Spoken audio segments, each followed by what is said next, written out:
Mallattoolee dubartoonni yeroo ulfi gadameessa isaanii keessatti uumamu agarsiisan kanneen jedhaman kanneen akka harmi dhiita'uuf dhukkubuu, dadhabbii qaamaa qabaachuu, akkasumas haqqee qabaachuu fi qabaachuu fedhuu, fincaan dafee dafee isaan qabuu, dhukkubbii gadameessaa qabaachuu, amalli jijjiiramuu, dhukkubbii mataaf dugdaa qabaachuu kanneen dhuguma mallattoo ulfaa gara jalqabaati. Haa ta'u malee mallattooleen kun ispeesifikii miti.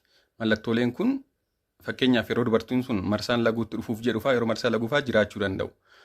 Even kana maleellee hafuun marsaa laguu fi guddachuun gadameessaallee ispeesifikii ta'uu dhiisuu danda'u. Dhibeen biraa kan hafuu marsaa laguu fidu jira.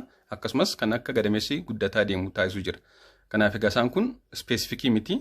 Kanaaf dirqama ulfii jiramoo hin jiru jechuu fi qorannoo ulfaa taasisuu barbaachisa. Qorannoon ulfaa kan yeroo ammaa dubartoonni hedduun manuma isaaniitti ittiin of ilaalan akkasumas kan mana yaalaatti ittiin fayyadaman kan fincaan ilaalanidha. Inni kun ulfi gadameessa keessatti uumamee guyyaa 10 keessatti mul'achuu jalqaba. Haa ta'u malee osoo ulfi jiru hin jiru akka hin jenneef kan ta'uu qabu kan dubartoonni ittiin of ilaaluu qaban erga marsaan laguu isaanii guyyaa eegamu hafedha. Marsaan laguu guyyaa eegamu kan inni hafu erga ulfi gadameessatti uumamee naannoo 7 guuteedha. Kanaaf irlii dafanii yoo ilaalan tariitii dogoggoraan hin jiru jechuu danda'a waan ta'eef hanga marsaan laguu isaanii hafutti eeganii yeroo sana yoo dalagan carraanni sirrii ta'uusaa baay'ee ol ka'aadha. Qorannoon ulfaa kan fincaanii kun yeroo hedduu hin dogoggoru akkaataa qajeelfamaan dalagamnaan.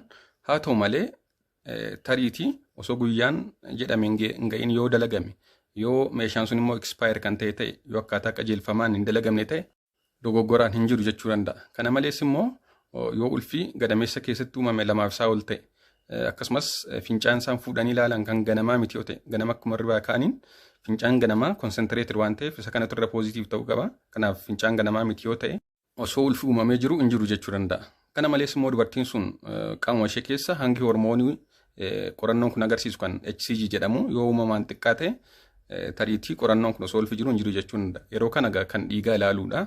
Qorannoo ulfaa kan dhiigaa inni kun yeroo hedduu hanga hormoonii kana xiqqoo waan barbaaduuf isa kana hin dogoggoru.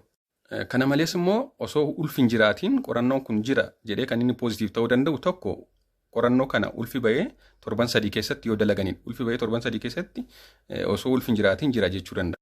Kana malees qorichoonni tokko fakkeenyaaf kan gaggabdoof kan dhiibbaa dhiigaaf kennaman kana malees immoo dhibeen fayyaa tokko osoo ulfi hin jiraatiin qorannoon kun jira jechuu danda'a.